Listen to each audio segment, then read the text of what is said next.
Mirzapur ideal kindergarten স্কুলের সীমানা প্রাচীর নির্মাণ কাজের শুভ উদ্বোধন ও এক আলোচনা সভা অনুষ্ঠিত হয়েছে। 13 সেপ্টেম্বর শুক্রবার সকালে প্রতিষ্ঠানটির নিজস্ব হলরুমে অনুষ্ঠিত আলোচনা সভায় প্রতিষ্ঠানটির পরিচালনা পরিষদের কার্যকরী সদস্য মোস্তফা আলম মাসুম এর সঞ্চালনায় ও সভাপতি মুজিবুর রহমান চৌধুরীর সভাপতিত্বে প্রধান অতিথি হিসেবে উপস্থিত ছিলেন সাবেক সেনা কর্মকর্তা lieutenant colonel Didarul Alam PSC. এ সময় উপস্থিত ছিলেন প্রতিষ্ঠানটির পরিচালনা পরিষদের সাধারণ সম্পাদক তসলিম উদ্দিন, যুগ্ম সম্পাদক বলাই কান্তি শীল, অর্থ সম্পাদক মহিউদ্দিন মাসুদ, শিক্ষা বিষয়ক সম্পাদক সৈয়দ হাবিবুল্লাহ, সাবেক ইউপি সদস্য শাহিনুল হক শাহেদ, সালাউদ্দিন টিটু, শিক্ষক শিক্ষিকা, অভিভাবক ও ছাত্রছাত্রীবৃন্দ। ডেস্ক নিউজ, আলোকিত হাটহাজারী। আমি শুধু পিতামাতার উদ্দেশ্যে বলবো, আপনারা ছেলেদেরকে সুস্থ রাখবেন, ভালো রাখবেন, আদর দিবেন, বাচ্চারা যে স্কুলে আসে সেদিকে নজর দিবেন। শিক্ষক শিক্ষার্থীদের জন্য বলবো, বেত্রাঘাত নয়, মারপিট নয়, আপনার কঠিন শাসন নয়, বরঞ্চ মায়ের মাধ্যমে ছেলেদেরকে শেখাতে হবে।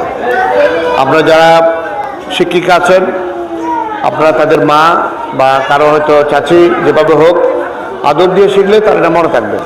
বা চোখ লাল করলে সে হয়তো আপনাকে গরগত করে পড়াটা মুখস্থ করবে বা সে শিখবে না, মাথায় কিছু নেবে না। তা আপনাদের প্রতি আমি সেই অনুরোধটা রাখলাম।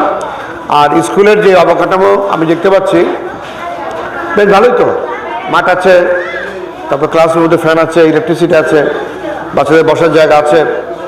তো আমার মনে হয় না যে আমাদের স্কুলের পরিচয় এত সুন্দর, ফ্যান তো ছিলই না, লাইটও ছিল না, এবং বেঞ্চগুলো তো সুন্দর ছিল না। তো সুতরাং সেই তুলনায় তার অনেক বেশি প্রিভিলেজ আমি মনে করি। তো আমি মাসুমের সাথে অনবরত যোগাযোগ থাকবে, আপনাদের সবার সাথে যোগাযোগ না থাকলেও আমরা স্কুলের জন্য এটা আমরা স্বপ্ন দেখি আরও বড় কিছু করার জন্য ইনশাল্লাহ উত্তর একটু করে পাইপে আমরা এগিয়ে যাব। এবং আজকে ছাত্র কতজন আছে? প্রধান শিক্ষিকা কই কতজন? 135 জন। আর টিচার কতজন?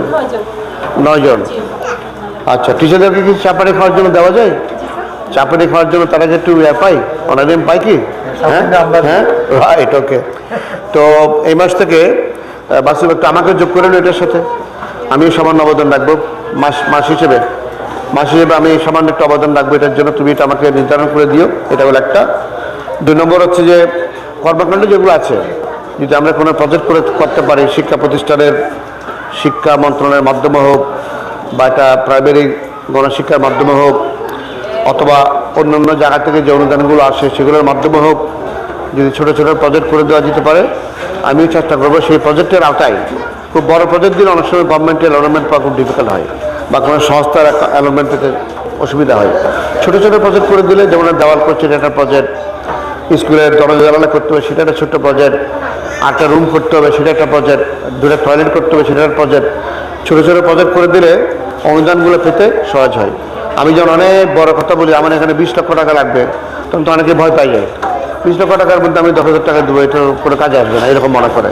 বা ছোটো ছোটো প্রজেক্ট করে দিলে এগুলো যারা কন্ট্রিবিউট করবে তাদের জন্য এটা সহজ হয়, এবং আমি মনে করি সেইভাবে উদ্যোগটা গ্রহণ করলে স্কুলের জন্য সেটা ভালো হবে। তা আমি আপনাদের সবাইকে ধন্যবাদ জানাচ্ছি। আর আমার চেয়ে বড় হতে কে চায়, মানে আমার চেয়ে আরও বড় হতে চায়, কে হাত তোলো? আমার চেয়ে আরো বড় হতে চায় কে? হাত তোলো। কেউ হাত তুলছে না। আমার চেয়ে বড় হতে চায় কে? কয়জন? সবাই মাশাআল্লাহ, খুব খুশি হলাম, হাত নামাও। মানে সবাই আমার চেয়ে বড় হতে চায়। আমি তো কর্নেল, আমার চেয়ে জেনারেল হইতে হবে, আরো বড় হইতে কিছু হইতে হবে। সুতরাং বাচ্চাদেরকে শেখাইতে হবে যার স্বপ্ন যত বড় সে তত বড় হয়। গতবার স্কুলে বলেছিলাম না কীভাবে স্বপ্ন দেখতে হয়, স্বপ্ন কীভাবে ধারণ করতে হয়। প্রতিদিন বাচ্চাদেরকে স্বপ্ন ধারণ করার জন্য কিছু কিছু বক্তব্য দিতে হবে। তা আমি পিতামাতাকে অনুরোধ করছি, শিক্ষকদেরকে অনুরোধ করছি, বাচ্চাদেরকে আদর দিয়ে, মায়া দিয়ে, সুন্দর পরিবেশ বজায় রেখে বাচ্চারা যাতে করে শিক্ষা গ্রহণ করতে পারে সেটা আপনারা বজায় রাখার চেষ্টা করবেন।